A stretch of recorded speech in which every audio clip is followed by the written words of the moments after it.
Welcome to another portrait painting demonstration, and in this video we will continue to study 17th century styled old master painting.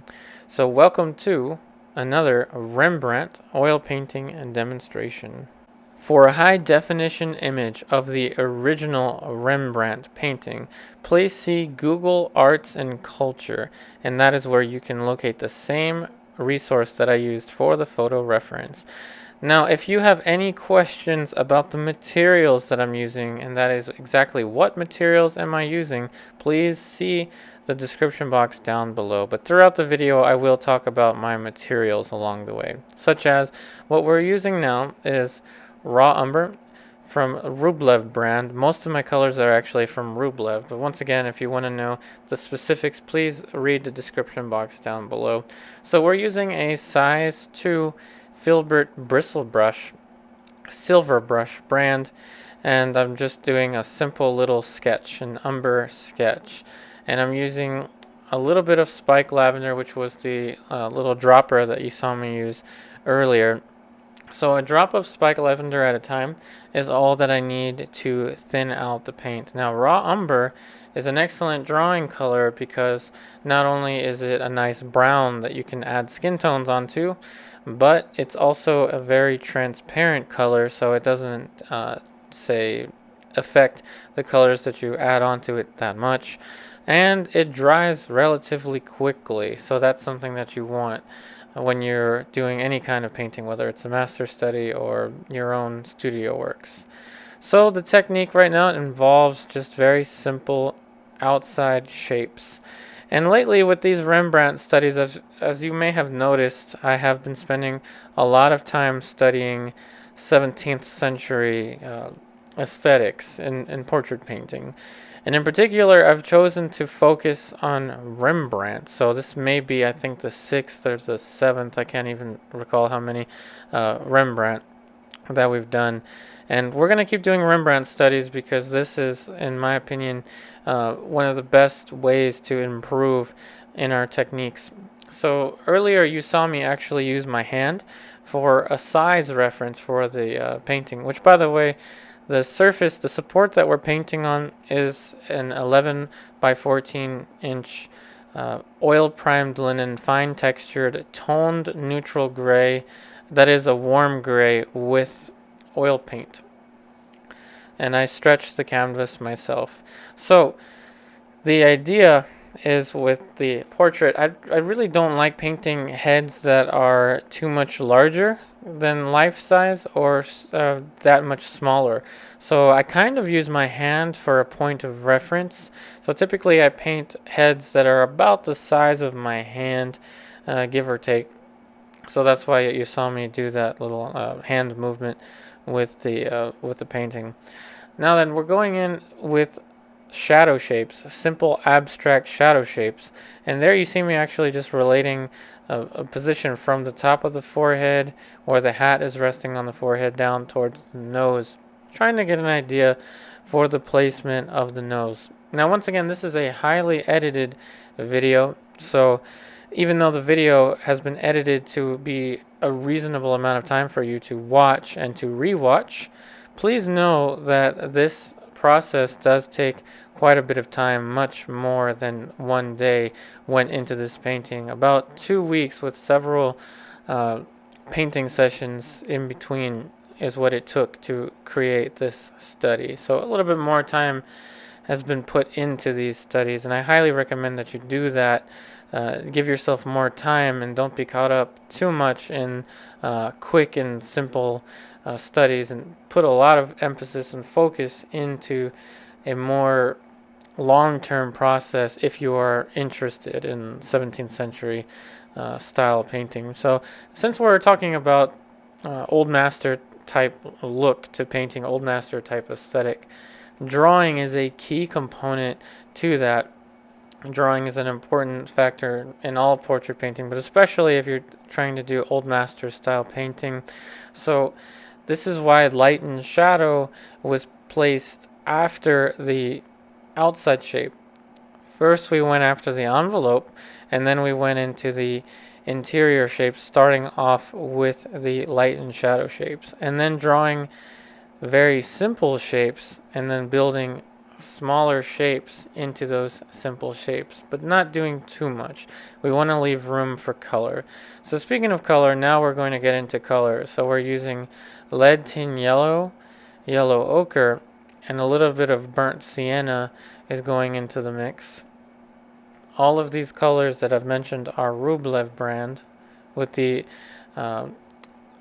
some of the colors, such as my Alizarin permanent that I'm using, is a Gamblin color, and the Cobalt blue is a Williamsburg color. But the rest of the colors are Rublev colors. And don't worry, I'm going to read them out to you as I use them. So I just used raw umber there, and a little bit more of the lead tin yellow. That's lead tin yellow light that I'm using. And if you're wondering what I'm doing, I'm creating a value scale on my palette that I can use to paint and mix on the portrait as I go.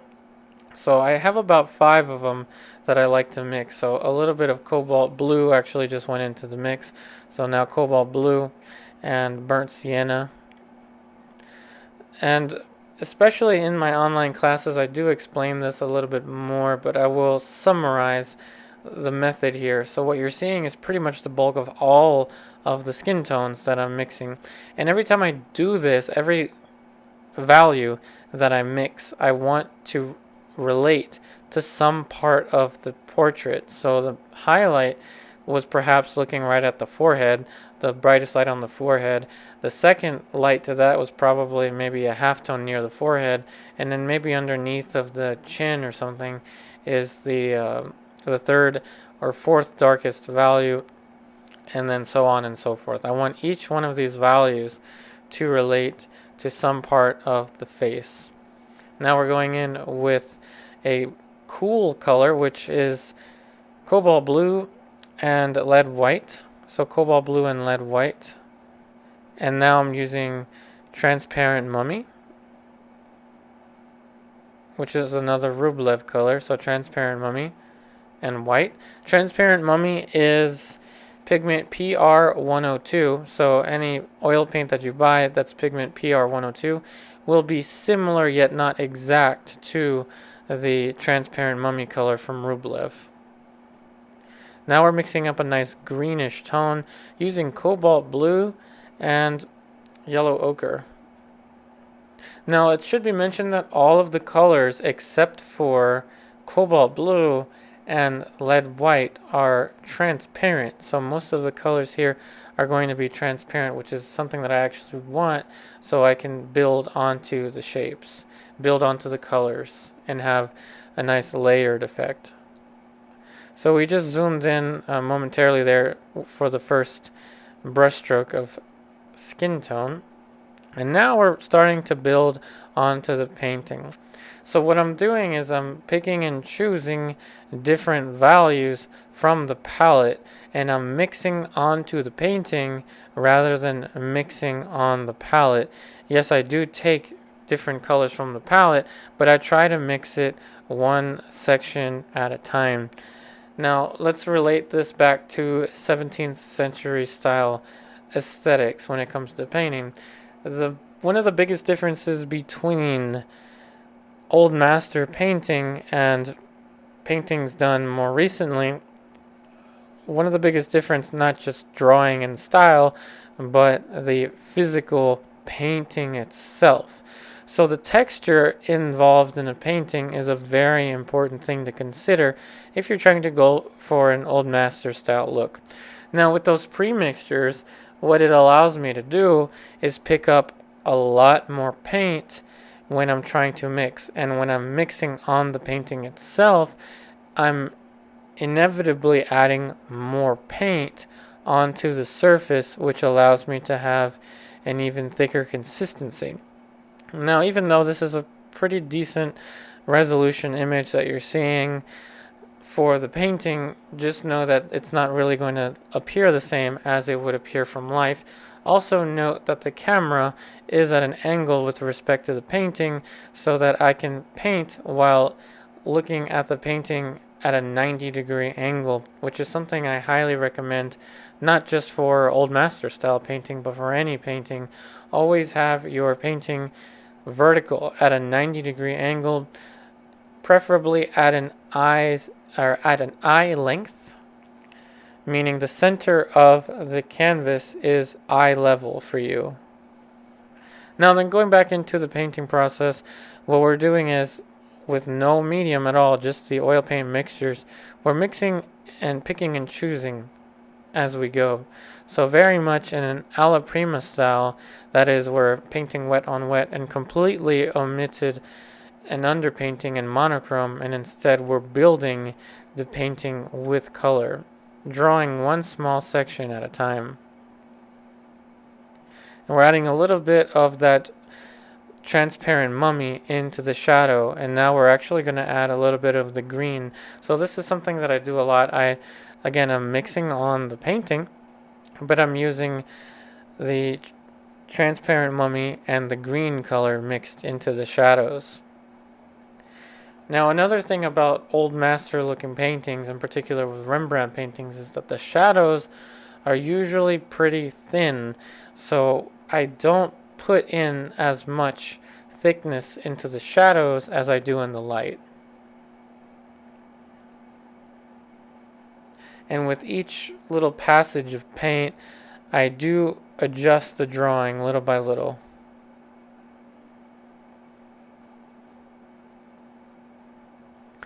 And every value change represents a plane change, especially when it comes to the planes of the face. So now we're starting to add in even more planes and describe the form as we go.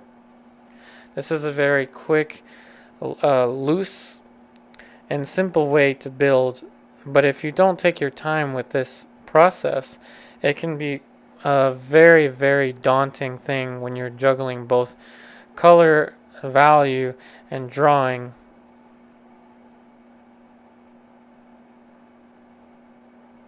So one small section at a time, and now we're starting to get into what I refer to as the awkward stage. So the awkward stage in a portrait painting is a natural thing that occurs to every portrait painter, and that's the point where it begins to look like a face, it begins to resemble the person that you're trying to paint, but it's still so early in its process that it's a little weird to look at an unfinished face. And as I usually make the connection, if you think about a scary movie, a lot of times the apparitions that you see in the scary movies are unfinished faces that are missing some information. And so that's something that can be a little difficult to look at, which is a natural thing that can deter one from portrait painting. But trust me, if you feel uncomfortable, especially in the early stages of a portrait painting, you're not alone. Pretty much every portrait painter goes through that. Now, speaking of moving from plane to plane, what makes it difficult is that we're adding in shadow tone, light tone, mid-tone, and light lights all at the same time, and basically sculpting the form as if it were a block of clay. This is what makes it difficult, but also makes it very efficient. When you have more values that you're working with, that you're able to control, it's actually easier to see drawing mistakes than if you were just working with simple outlines.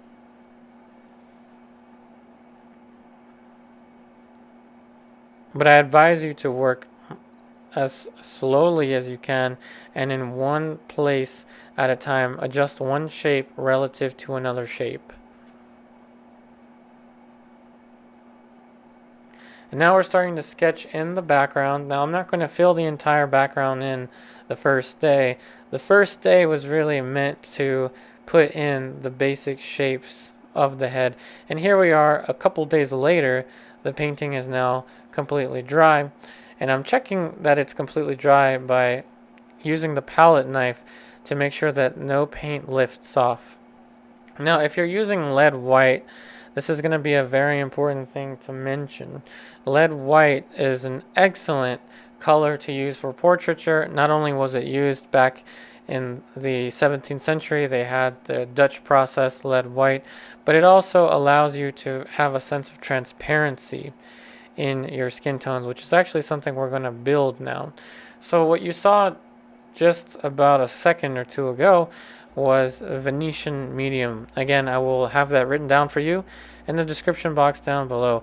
Venetian medium is a thixotropic medium, which means it is a gel-like medium that is fairly stable when it is on your palette, but when you apply a pressure to it, it behaves very fluid. So pretty much like a gel is what that means. And it is a little bit of turpentine mixed in with powdered glass. So it is leaded crystal glass powder with boiled linseed oil, small amounts of wax, turpentine, and lead. So that is the medium that I'm using. It is a fast dryer. And you can use fast drying mediums such as this one to glaze in lightly in the shadows. That's why I'm choosing to use it in the shadows. So I'm using it so that the values in the shadow, the texture in the shadow is much more quiet. It's much less texture. Now we're going to mix a little bit of that color that we already had on the palette with flake white.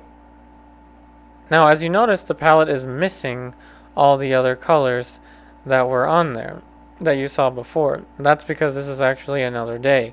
So what happened between the previous video clip and this current video clip is the same exact process, working with one shape at a time, reasoning with the shapes and moving the shapes around so that the painting begins to develop a sense of three-dimensionality. Now, once again, this demonstration is meant to give you, at a reasonable time length, a guide through this painting process, but not so much the entire painting process. So now we've added another color to the palette, which is Italian brown ochre, which is a Rublev color, and we've actually added that in. And if you go to naturalpigments.com, there is an article on Rembrandt's colors, and Italian brown ochre was one of the colors found in there. So it's a kind of grayish warm with ochre undertones, and I've added that into this more grayish mixture. And now what we're going to do is we're adding a couple drops of spike lavender, and we're using a size 6 Princeton Catalyst Polytip Bristle brush, which is a bristle synthetic style mixed brush, and it's what I like to use for the most part for backgrounds.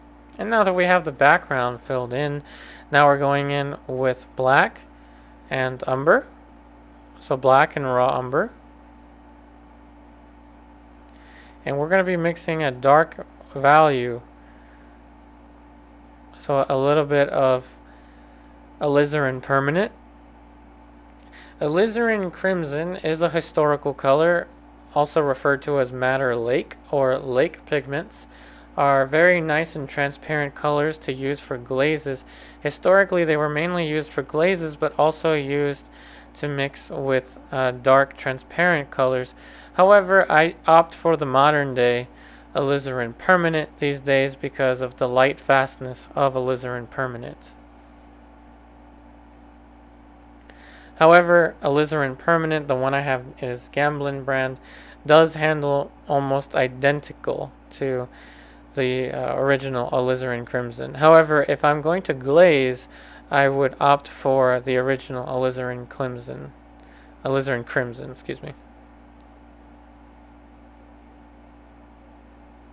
And it's a nice red to add in the darks because you can sneak in a little bit of warmth into the darks.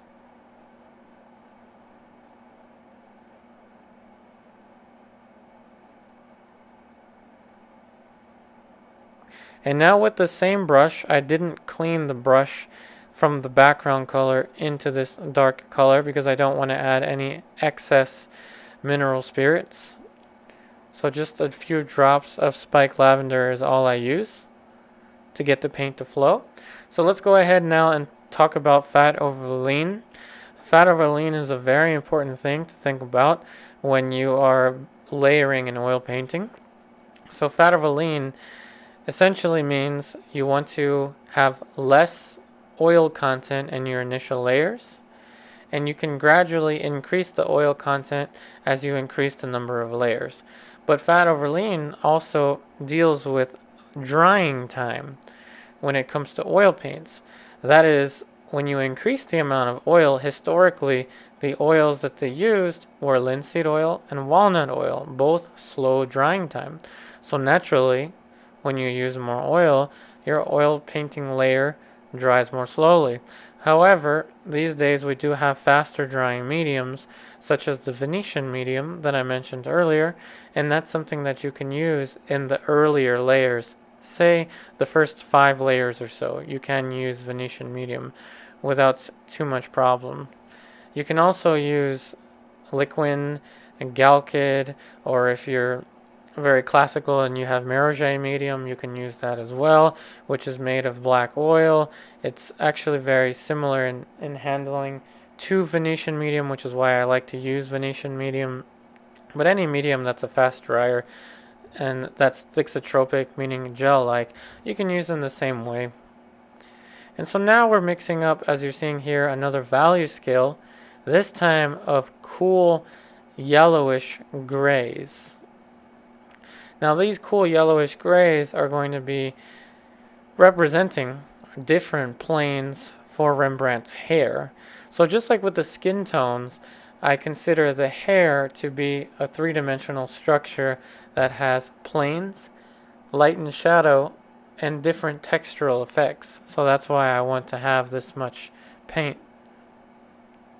Starting off with the darker darks in the corner behind the neck, we're starting to put in the darkest values for Rembrandt's hair.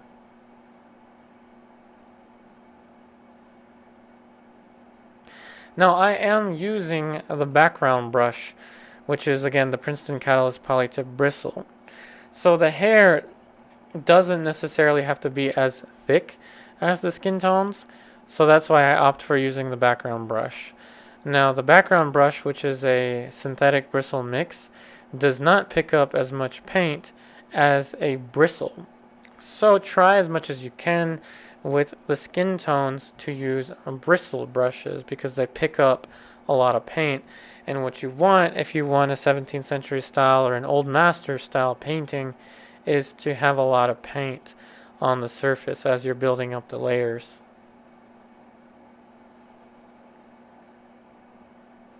And we're adding a little bit of alizarin permanent into the dark. Now you're seeing just how transparent alizarin permanent is. And what I mean by that is it didn't overpower the mixture. If it was too opaque of a red, say like a cadmium would be, then it may overpower the mixtures. And now we're adding a little bit of transparent mummy.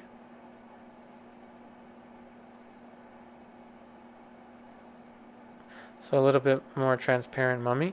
So once again, transparent mummy is the most asked color, the color that people ask the most about, and transparent mummy once again is an iron oxide red. It is pigment PR102. So any oil color that you get that's pigment PR102 is going to be similar yet not exact, because different pigments will actually look different depending on where they're sourced, where the source of the pigment comes from. So if you get a pigment PR102 from one seller, it may not be the same as from a different seller. Therefore, different colors might vary between brands, such as you may have yellow ochre look different in, say, Gamblin, or yellow ochre look different in, say, Winsor Newton, for example.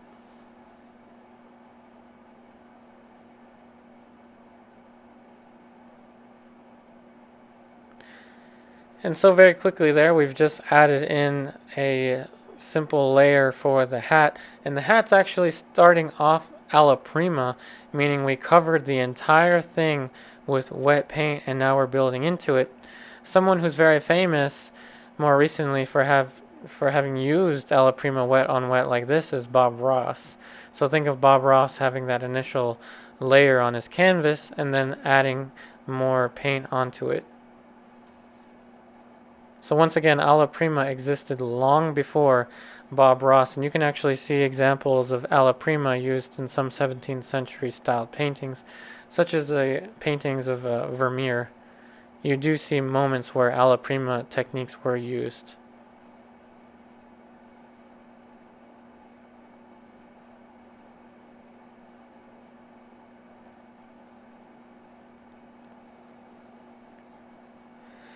And we added a little more transparent mummy and burnt sienna onto the hat, but still leaving the hat a little bit underdeveloped.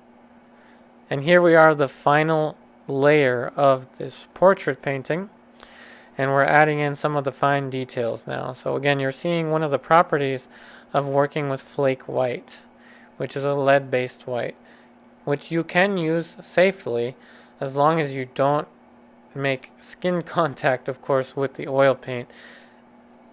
Lead absorption through skin is not very likely. However, it's always a possibility, so it's a good idea to get your hands away from the paint. Obviously, make sure you're not eating or drinking in the studio while your hands are covered in paint. Simple things like that is all you really need to worry about. The lead in the lead white is not going to jump out of the paint tube like this big lead monster and attack you. It's actually a fairly easy to use material as long as you use it correctly. And in the 17th century, lead was pretty much everywhere, so you can definitely guarantee that lead white or lead pigments were used in those paintings. Lead is actually a very archival material to use.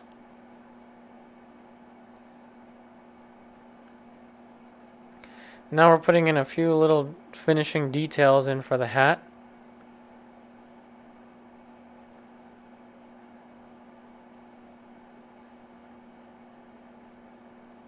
Now this oil painting altogether has, I believe, about 4 layers. 4 layers went into this oil painting, so we're relatively safe to use the Venetian medium all throughout, with the first layer having no medium at all. Remember that lead white, especially the Rublev brand, tends to dry pretty quickly, so it's pretty much touch dry within about 2 days.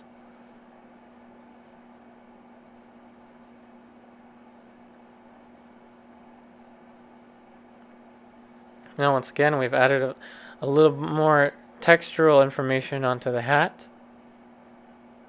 Now once again, the photo reference for these demonstrations are omitted because this is meant for you to be able to watch, rewatch, and learn from it as a painting, but not as a copy. Remember, this is a master study, not intended to be a copy. This is, in my opinion, one of the best learning exercises you can do.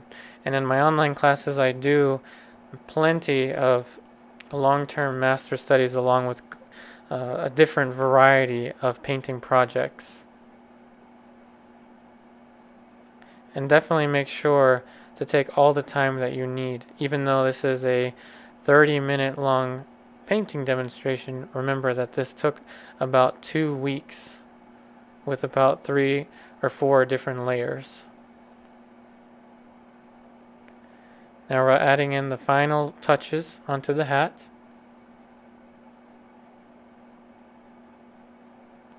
What we're going to do is we're going to darken the shadow tone along the side of the hat, and then we're going to adjust the shape of the side of the hat with the background tone.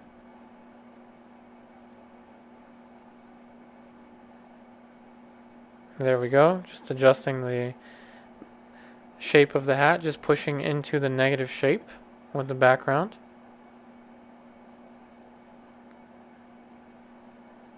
This also allows us to have even more control with the edges.